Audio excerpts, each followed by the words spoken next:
भंडारे का शाही मेनू। ताई जी, ये लीजिए जूस। जूस बेटा, ये शुगर फ्री तो है ना? वो क्या है ना, हमारे घर सब लोग शुगर फ्री जूस और चाय ही पीते हैं। अब क्या करें, सेहत का ध्यान तो रखना ही पड़ता है। जी ताई जी, मुझे याद है आपने अगली बार भी यही कहा था कि शुगर फ्री है ना सब। इसलिए इस बार मैं आपके लिए नेचुरल जूस ही लाई हूँ संतरे का। अच्छा फिर ठीक है, लाओ। लगता है ऑरेंजेस सही नहीं लिए। हमारे घर तो क्या है कि ऑरेंजेस ना सीधे खेत से ही आते हैं, इसलिए उनका स्वाद बड़ा ही मीठा सा होता है। अब हर कोई हमारी तरह थोड़ी ना जीता होगा सुषमा, क्या तुम भी।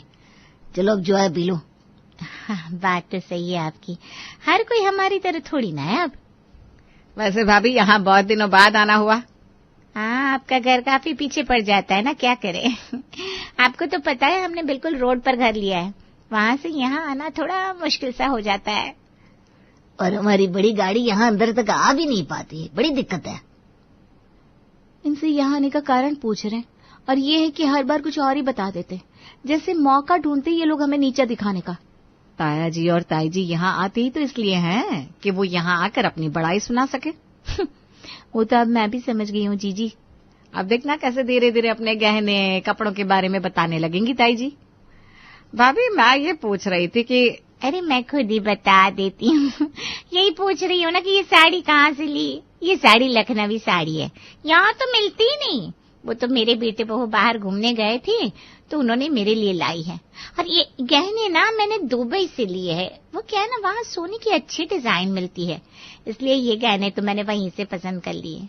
अब क्या करूं, मेरी पसंद है ही हटके इतनी कि सब लोग पूछ ही लेते हैं कहाँ से ली भाई, कहाँ से ली। ये वाली साड़ी तो शायद मेरे मायके से आई थी ताई जी, जो मम्मी जी ने आपको तोहफे में दी थी हमारी शादी में। हाँ, ये वही साड़ी है। और ये गहने तो जीजी हमारे सास के ही है, याद नहीं आपको? माँ जी ने हम दोनों को एक जैसे गहने दिए थे। लगता है ताई जी की याददाश्त थोड़ी कमजोर हो गई है। वो क्या है ना, उम्र हो गई इनकी, इसीलिए ना ताई जी। वैसे आपने बताया नहीं भैया कि आप लोग यहाँ आए क्यों है, कोई काम था क्या हमसे? अरे हाँ, आप लोग इतनी बातें करते हैं, हम लोग जिस काम के लिए आए थे वो तो हम भूल ही गए। हमने ना कल शाम को घर पर भंडारा रखवाया है। वो क्या है ना, हमारे पोते का जन्मदिन है, तो अब भगवान का दिया सब कुछ है, तो इसीलिए हमने भंडारा करवाया है। आप सब जरूर आइएगा। हाँ हाँ, क्यों नहीं, हम जरूर आएंगे। और 200 लोगों का भंडारा रखवाया हमने, आप सबको जरूर आना है। कल खाना मत बनाना, भंडारे में ही आकर सबको खाना है। जी, हम सब जरूर आएंगे। अच्छा तो फिर हम चलते हैं, कल शाम को मिलते हैं सब। वो क्या है ना, कल के भंडारे की तैयारी भी करनी है। हाँ जी, कल मिलते हैं।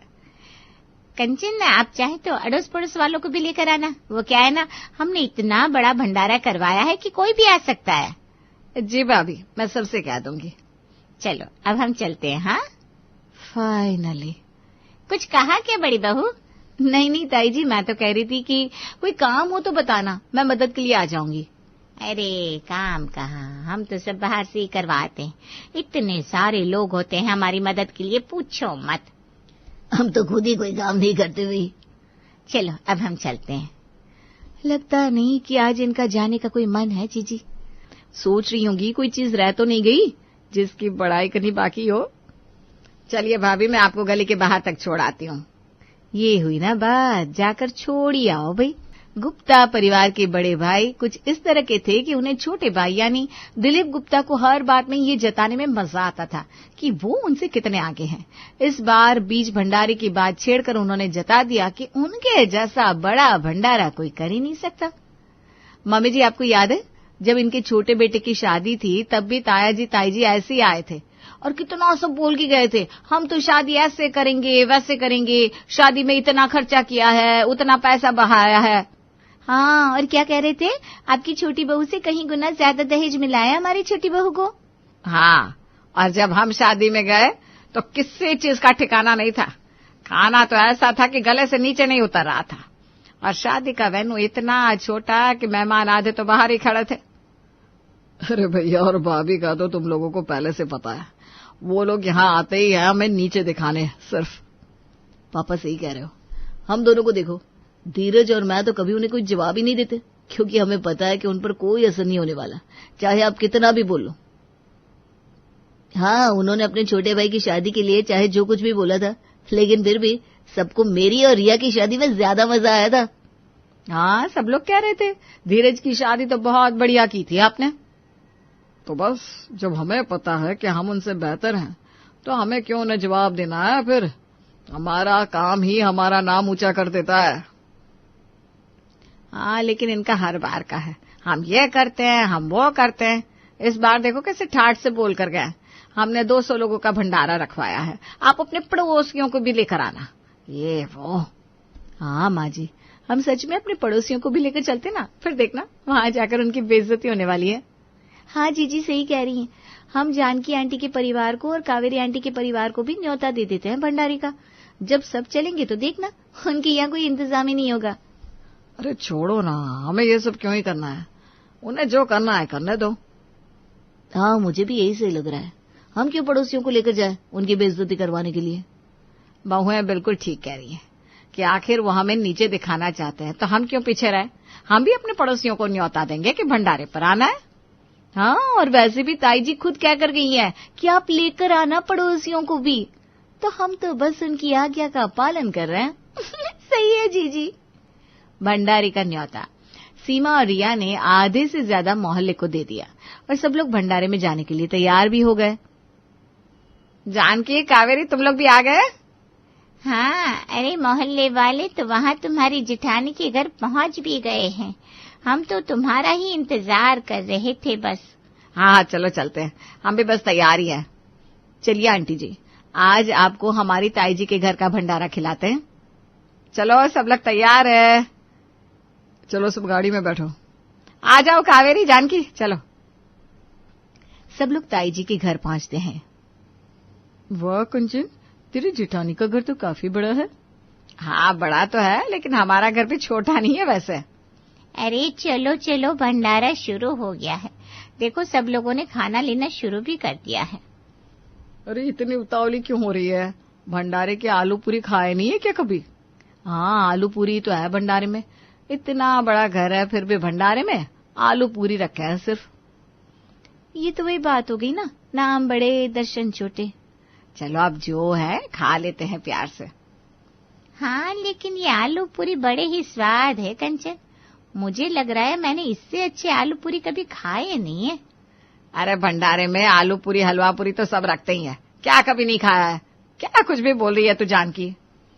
हाँ, लेकिन बात तो माननी पड़ेगी कि स्वाद बड़ा है आलू पूरी में, मजा ही आ गया।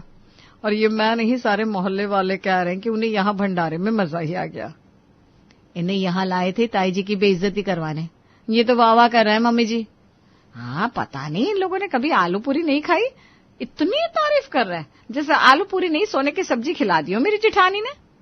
लो, शैतान का नाम लिया और ताई जी पधारी हैं। अरे अच्छा किया कंचन जो तुम सब लोगों को यहाँ ले आई। देखो कितनी तारीफ कर रहे हैं हमारे भंडारे की। जी भाभी, सब लोगों को आपका भंडारा काफी अच्छा लगा।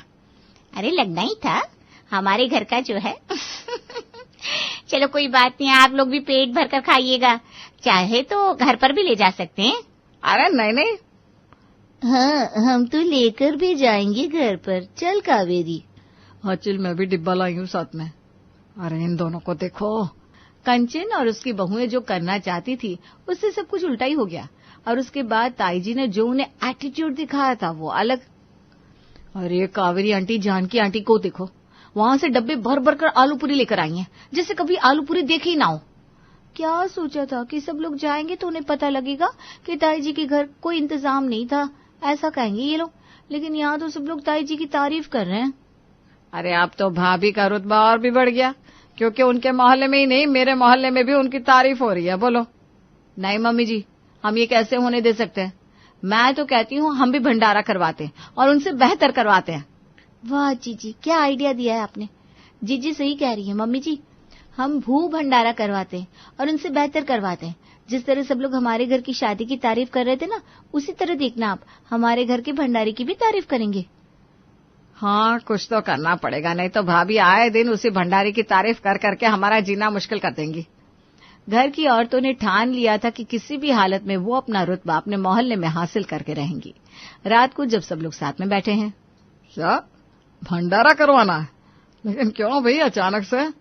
मैं बताता हूँ पापा, इनको ताई जी से आगे निकलना है ना? यही बात है ना? अरे ऐसी कोई बात नहीं है, हम तो सच में भंडारा करवाना चाहते हैं। क्यों मम्मी जी? हाँ सच में, हमारे मन में श्रद्धा हुई है इसलिए करवाना है। नहीं नहीं नहीं, मैं नहीं मान सकता हूँ। अरे चुप करो तुम दोनों, हमें भंडारा करवाना है तो करवाना है, बस मैं कह रही हूँ ना।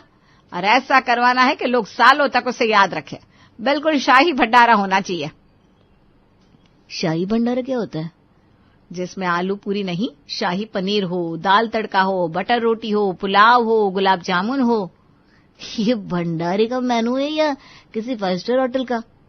जो है यही है, हम तीनों यही मेनू रखवाना चाहते हैं हमारे घर के भंडारे में, बस। अरे लेकिन भंडारे में इतना सब क्यों रखवाना है? क्योंकि ये कोई आम सा भंडारा नहीं है, हमारे घर का भंडारा है, जिसमें लोगों को आज तक जो नहीं खाया वो खाएंगे और सालों तक याद रखेंगे। अरे लेकिन ये सब, लेकिन कुछ नहीं, हमने मेनू तैयार कर दिया है और कल सबको न्योता भी दे देंगे, इसलिए आप जल्द से जल्द भंडारे की तैयारी कर दीजिए। अरे लेकिन विहान, धीरज, ठीक है कोई बात नहीं बेटा, अगर उन्हें भंडारा करना है तो करने दो, ये वैसे भी अच्छा काम है। तुम दोनों इस मेनू के हिसाब से भंडारे की तैयारी कर देना। जी पापा ठीक है। गुप्ता लेडीज के कहे अनुसार विहान, धीरज ने सारा इंतजाम कर दिया था और हमारे गुप्ता लेडीज बाकी सबको न्योता देने में लगी हुई थी। अरे कावेरी देख, कल शाम को खाना बिल्कुल मत बनाना, कल हमारे यहाँ शाही भंडारा है। शाही भंडारा क्या होता है?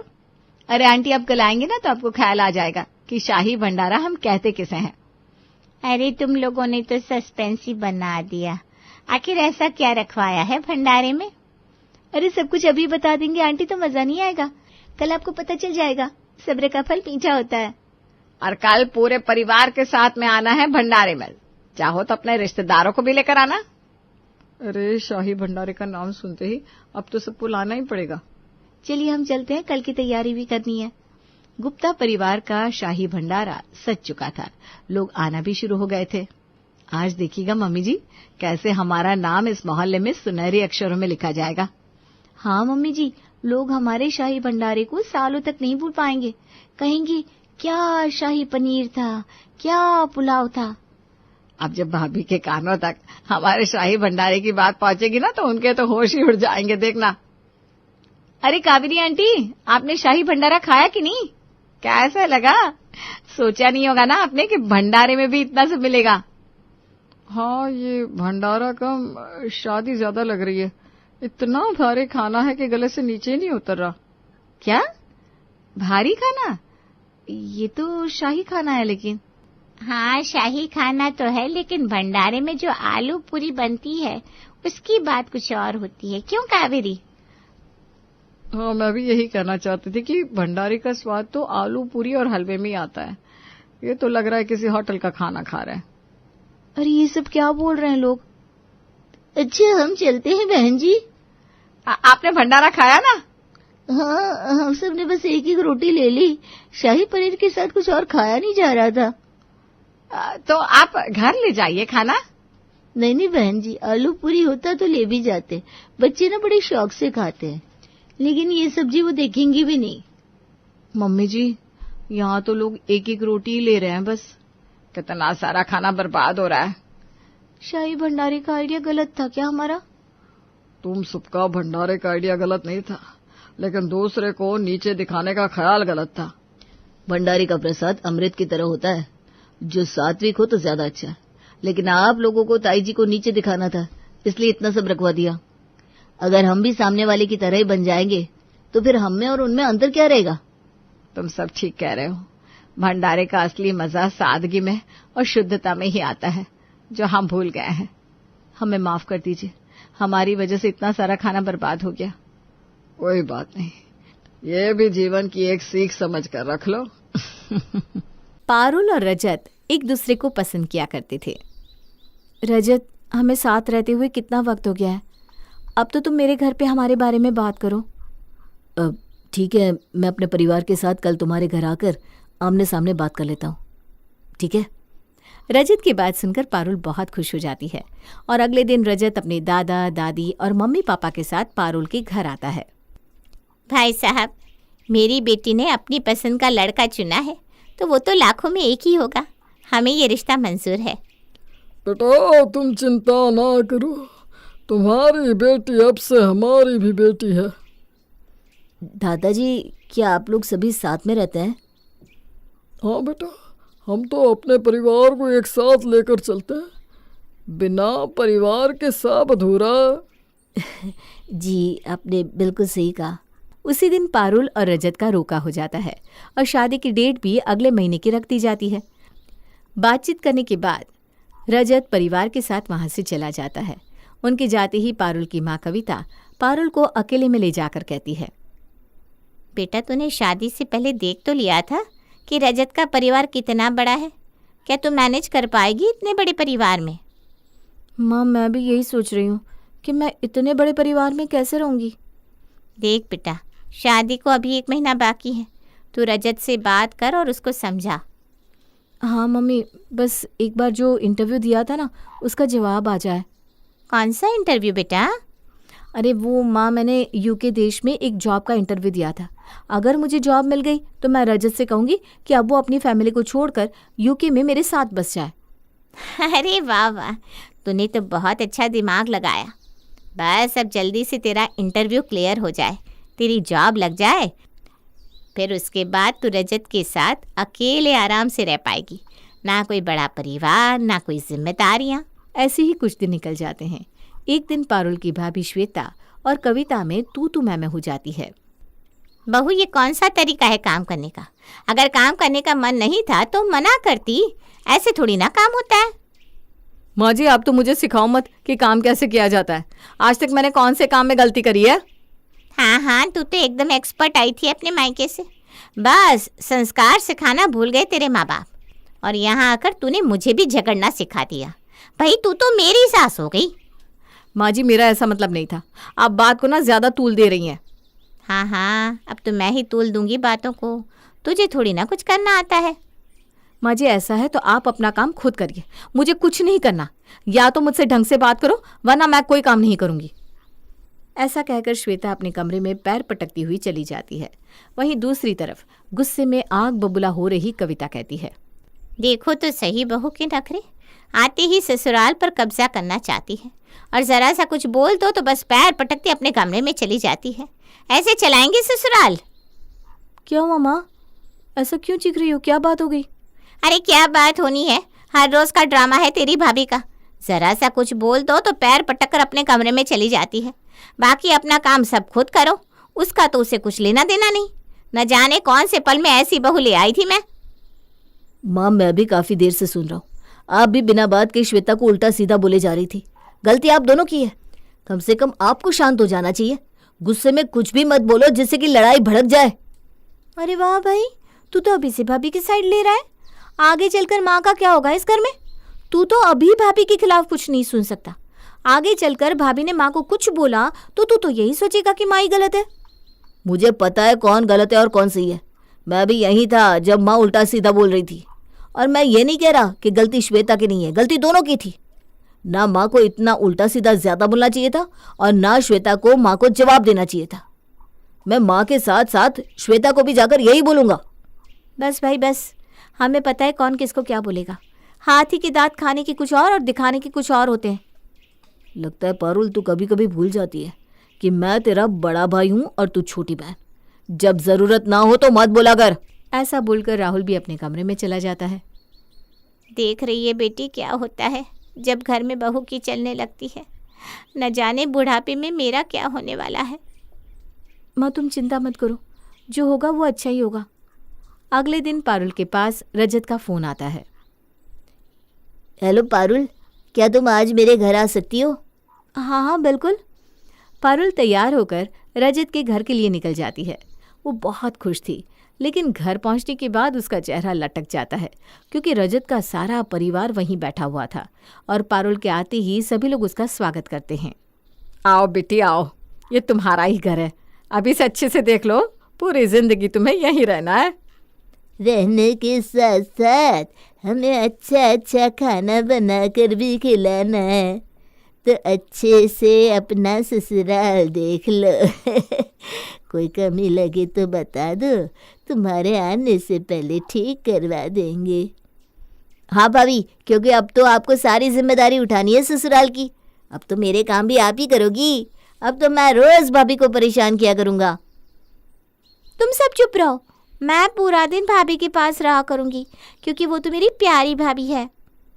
ये सब देखकर रजत हंसने लगता है, लेकिन पारुल मन ही मन चिढ़ जाती है। सभी लोग उसे मक्खी की तरह घेरे हुए थे और रजत से बात भी नहीं करने दे रहे थे। अरे बहू, पहली बार ससुराल आई हो अपने, कम से कम सर पर पल्ला तो रख लो। ऐसा खाली सर अच्छा लगता है क्या? सास की बात सुनकर पारुल जल्दी से अपने सर पर पल्ला रख लेती है। रजत बेटा, एक काम कर, तू बहू को अपना कमरा दिखा दे। अगर उसे कमरे में कोई भी बदलाव करना हो तो अभी से बता दे। हाँ पापा, आप सही कह रहे हो। रजत पारुल को अपने कमरे में ले जाता है और पारुल कमरे का दरवाज़ा बंद करके राहत की सांस लेती है। अरे, तुमने कमरे का गेट क्यों बंद कर दिया? थोड़ी सी प्राइवेसी चाहिए थी मुझे। तुम्हारे परिवार वाले मुझे मक्खी की तरह चिपक गए थे। तुमसे बात तक नहीं कर पा रही थी मैं। और क्या सच में शादी के बाद मेरे साथ ऐसे ही होगा? अरे बाबा, वो सब मजाक कर रहे थे। अब तुम उनकी भाभी लगती हो तो वो तुम्हें परेशान तो करेंगे ही ना। और मेरे परिवार में कोई भी नया सदस्य आता है, सभी लोग उसको उतना ही प्यार देते हैं जितना मुझे देते हैं। देखो, वो सब मुझे नहीं पता। मुझे इतने ज़्यादा लोगों की आदत नहीं है। तो मुझे अच्छा नहीं लगता कि सब लोग ऐसे मक्खी की तरह चिपक जाए। रजत हंसते हुए पारुल की बात को टाल देता है। ऐसे ही कुछ दिन और निकल जाते हैं और उसके बाद पारुल का जन्मदिन आता है। पारुल के जन्मदिन पर रजत ने सरप्राइज पार्टी रखी थी। पारुल तैयार होकर पार्टी में पहुंचती है और मन ही मन सोच रही थी, आज मैं और रजत अच्छे से टाइम स्पेंड करेंगे। मेरा जन्मदिन भी है तो मैं आज रजत से विदेश जाने की बात भी कर लूँगी। इससे अच्छा मौका मुझे कभी नहीं मिलेगा। यही सोचकर जैसे ही पारुल पार्टी की जगह पर पहुंचती है तो वहाँ देखती है कि रजत के साथ साथ रजत का पूरा परिवार वहाँ पर मौजूद है। ये देखकर वो उदास हो जाती है, लेकिन वो अपने चेहरे पर कुछ नहीं दिखाती। बहू, जन्मदिन मुबारक हो तुम्हें। अब बताओ तुम्हें सरप्राइज कैसा लगा? खुश हो ना तुम? पूरे परिवार ने तुम्हारे जन्मदिन के लिए कई दिनों से तैयारी कर रखी थी कि हमारी बहू का जन्मदिन है। कैसा लगा तुम्हें सब? बहुत अच्छा है। मैं बहुत खुश हूँ कि आप सब लोग मेरे जन्मदिन पर आए। पारुल खुश होने का नाटक करते हुए केक कट करती है। सभी लोग पार्टी एंजॉय करते हैं। पार्टी खत्म होने के बाद रजत पारुल को घर छोड़ने के लिए जाता है। ये सब क्या था रजत? क्या था मतलब? तुम्हारा जन्मदिन था? मेरा जन्मदिन तो था, लेकिन तुम्हारे साथ मुझे अकेले मनाना था, ना ही कि तुम्हारे पूरे परिवार के साथ। तुमने तो मेरे सारे किए कराए पर पानी फेर दिया। अरे, मैं मेरे परिवार से अलग थोड़ी ना हूँ। तुम्हारा जन्मदिन था तो जितना मैं खुश था उतना ही मेरा परिवार भी खुश था। तो सबने बोला कि तुम्हारा जन्मदिन सब साथ में मनाते हैं और मैं मना नहीं कर पाया। इसमें इतनी बड़ी बात क्या हो गई? तुम कहना क्या चाहती हो? साफ साफ बोलो। मैं कहना यही चाह रही हूँ कि ऐसे अपना नहीं चलने वाला, कि तुम अपने पूरे परिवार को साथ लेकर चलो, क्योंकि मैं इतने बड़े परिवार में नहीं रह सकती हूँ। तुम्हारा दिमाग तो ठीक है? तुम्हें पता भी है तुम क्या बोल रही हो? हाँ, मुझे पता है मैं क्या बोल रही हूँ। अभी तुम गुस्से में हो, कल हम इस बारे में आराम से बैठकर बात करते हैं। फिलहाल तुम्हारा घर आ गया है, तुम घर जाओ। रजत भी खराब मूड में पारुल को ऐसा कहकर वहां से चला जाता है। पारुल अपने घर आ जाती है। वहीं दूसरी तरफ कविता और श्वेता की तू मैं चल रही थी। बहू, तुमने क्या नाटक लगा रखा है? तुम्हारा ये हर रोज का है, हर बात पर झगड़ा करना। तो माँ जी, मैंने क्या गलत कहा आपको? मैंने इतना ही कहा कि मुझे अपने मायके जाना है। क्या इतना भी अधिकार नहीं है मेरा कि मैं अपने मायके जा सकूं? अभी तो तुम अपने मायके होकर आई थी। हर बार कुछ न कुछ दिनों में मायके जाना होता है तुम्हें। माँ जी, लास्ट टाइम मैं मायके कब गई थी आपको याद है? हाँ, क्यों याद नहीं? अभी पिछले महीने तो गई थी तू। माँ जी, कम से कम इस उम्र में झूठ तो मत बोलिए। मैं मायके 6 महीने पहले गई थी। हे राम, ये देखो आजकल की बहू कैसे अपनी सास को झूठ बोल रही है। यही सुनना बाकी रह गया था इस घर में बस। माँ जी, आप ना बातों को घुमा रही है और अब बिना बात की लड़ाई कर रही हो आप। हाँ, तेरे लिए तो मैं ही गलत हूँ ना। दुनिया की हर सास गलत है अपनी बहू के लिए। एक बहू ही बेचारी होती है जो सब सही बोलती है। इतने में ही पारुल घर के अंदर आती है। दोनों की आवाज सुनकर कहती है, इस घर में 2 मिनट का चैन नहीं है, आते ही यहाँ चिक चिक चालू हो जाती है। अब क्या हुआ भाभी, क्यों लड़ रहे हो आप दोनों? पारुल, अगर तुम्हें कुछ पता नहीं है ना तो बीच में मत बोलो, चुप ही रहो। भाभी, इस तरीके से आप कैसे बात कर सकती हो? आने दो भैया को, मैं सब बताती हूँ कि आप कैसे बिना वजह लड़ती रहती हो। राहुल बाहर खड़ा होकर सुन रहा था, तभी वो अंदर आता है। बेटा देख कैसे तेरी बीवी हमारी बेइज्जती कर रही है। उसने तो तेरी बहन को भी नहीं छोड़ा सुनाने में। माँ, मैं घर के बाहर खड़ा सब सुन रहा था, यहाँ क्या चल रहा था सब पता है मुझे। और जब सास बहू लड़ रही है तो पारुल को क्या जरूरत थी आपके दोनों के बीच में बोलने की? माँ, भाई से क्यों बोल रही हो? वो तो भाभी की ही साइड लेगा ना। पारुल, तेरा ना अब बहुत ज्यादा होता जा रहा है। तू अपनी जुबान पर थोड़ा लगाम लगा। और आप लोगों को इतनी ज्यादा ही प्रॉब्लम है श्वेता के यहाँ रहने से, तो मैं श्वेता को लेकर अलग हो जाऊंगा। आप दोनों रहो इस घर में। मैं श्वेता को लेकर कल का कल इस घर से चला जाऊंगा। हाँ, बस यही दिन देखना बाकी रह गया था। खुश है ना बहू अब तू? अब तो तेरे दिल को सुकून मिल गया होगा। माँ जी, आप ये कैसे बात कर रही हो? और आप ऐसे गुस्से में कुछ भी मत बोलिए। घर में छोटी मोटी लड़ाइयाँ हो जाती है, इसका मतलब ये नहीं कि घर छोड़कर चले जाएं। अरे तो मैं क्या करूं? रोज का हो गया ये, बिना बात तुम दोनों आपस में लड़ती रहती हो। इसका कुछ ना कुछ तो करना ही होगा ना। अब मैं किसी की कुछ नहीं सुनूंगा। श्वेता, तुम अपना बैग पैक करो, हम कल ही यहाँ से चले जाएंगे। ये कहकर राहुल श्वेता को अपने कमरे में ले जाता है। तभी पारुल राहुल के कमरे में जाकर कहती है, भाई आप ये क्या कर रहे हो? मैं 1 महीने बाद यहाँ से चली जाऊंगी, उसके बाद माँ को कौन देखेगा, ये सोचा आपने? आप माँ को अकेले छोड़कर जा रहे हो? एक बार तो आपने माँ के बारे में सोचा होता। अगर माँ को कुछ हो गया तो? लड़ाइयाँ किस घर में नहीं होती, पर इसका मतलब ये तो नहीं कि बेटा माँ को ही छोड़कर चला जाए। पारुल की बात सुनकर राहुल भावुक हो जाता है और माँ के पास जाकर कहता है, माँ मुझे माफ़ कर दो, मुझसे बहुत बड़ी गलती हो गई। मुझे ऐसा नहीं कहना चाहिए था, लेकिन मैं क्या करता। आप दोनों की रोज़ रोज़ की लड़ाई से मैं भी परेशान हो चुका हूँ। लेकिन मैं आपको छोड़कर अब कहीं नहीं जाऊँगा। राहुल और कविता के बीच में सब कुछ ठीक हो गया था। अगला दिन हो जाता है और पारुल का इंटरव्यू लेटर आता है, जिसमें बताया जाता है कि पारुल विदेश की नौकरी के लिए सिलेक्ट हो गई है। वो बहुत खुश होती है। माँ, मेरा सिलेक्शन हो गया है विदेश में। अब आप देखना मैं रजत को कैसे राजी करती हूँ विदेश जाने के लिए। अब हम दोनों वहां पर अकेले रहेंगे और अकेले ही जिंदगी शुरू करेंगे। पारुल रजत को फोन करके बुलाती है। दोनों बाहर मिलते हैं। क्या हुआ पारुल, तुमने इतना अर्जेंसी में क्यों बुलाया? शादी को कुछ ही दिन रह गए हैं, घर वाले सभी तैयारी कर रहे हैं और मेरे पास भी बहुत सारे काम हैं। बोलो क्या बात हो गई? ये बात भी बहुत अर्जेंट है, इसलिए मैंने तुम्हें यहाँ बुलाया। मैंने तुम्हें बताया था ना कि मैंने एक विदेश की कंपनी में इंटरव्यू दिया था। हाँ, मुझे याद तो है। क्या हुआ इंटरव्यू का? मैं सिलेक्ट हो गई हूँ और हम विदेश जाएंगे। विदेश जाएंगे? वो कैसे? कुछ दिनों में तो हमारी शादी है, ऐसे में विदेश कैसे जाएंगे? अरे शादी के बाद हम दोनों विदेश जाएंगे और मुझे वहाँ नौकरी मिल गई है। कुछ दिन में तुम भी वहाँ अपना कोई काम शुरू कर देना और हम दोनों अब विदेश में ही रहेंगे। अपनी नई दुनिया विदेश में शुरू करेंगे। ये तुम क्या कह रही हो? मेरे लिए बहुत मुश्किल है अपने पूरे परिवार को लेकर विदेश में शिफ्ट होना। किसने कहा कि तुम अपना पूरा परिवार लेकर चलो? सिर्फ मैं और तुम जाएंगे विदेश। ये तुम क्या कह रही हो? मैं अपने परिवार को छोड़कर कहीं नहीं जाऊंगा।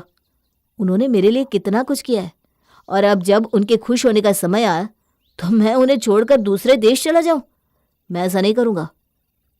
नहीं, मैं तुम्हारे परिवार के साथ नहीं रह सकती। तुम्हारा परिवार इतना बड़ा है कि पूरा दिन काम करते करते मैं थक जाऊंगी, उसके बाद भी तुम्हारे घर में काम खत्म नहीं होगा। और मुझे मेरी आज़ादी चाहिए, प्राइवेट टाइम चाहिए, जो मुझे तुम्हारे घर में नहीं मिल सकता। तुम कैसी इंसान हो पारुल? जब तुम्हारा भाई तुम्हारी माँ को छोड़कर जा रहा था तो तुमने उसे कितना कुछ सुनाया, लेकिन आज तुम भी तो मेरे साथ वही कर रही हो, मुझे मेरे परिवार से दूर कर रही हो। देखो, उस वक्त मुझे जो सही लगा मैंने किया और अभी मुझे ये सही लग रहा है तो मैं ये कर रही हूँ। पारुल, तुम ना दोगली इंसान हो और ऐसी लड़की के साथ मैं नहीं रह सकता। अगर तुम्हें यही ठीक लग रहा है ना तो यही सही है। दोनों झगड़ा करके अपने अपने घर चले जाते हैं और जो कुछ भी हुआ रजत अपने परिवार को बता देता है और पारुल अपने परिवार को। बेटी, माना रजत का परिवार बहुत बड़ा है, लेकिन वो लोग बहुत समझदार हैं, तुम्हें बहुत प्यार करते हैं।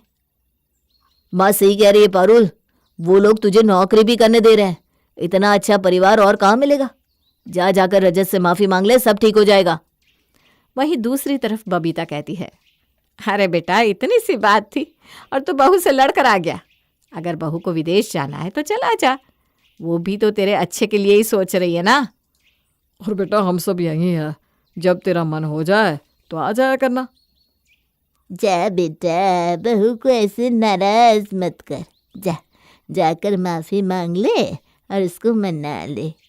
रजत अपने परिवार की बात मानकर पारुल के पास जाने के लिए निकल जाता है।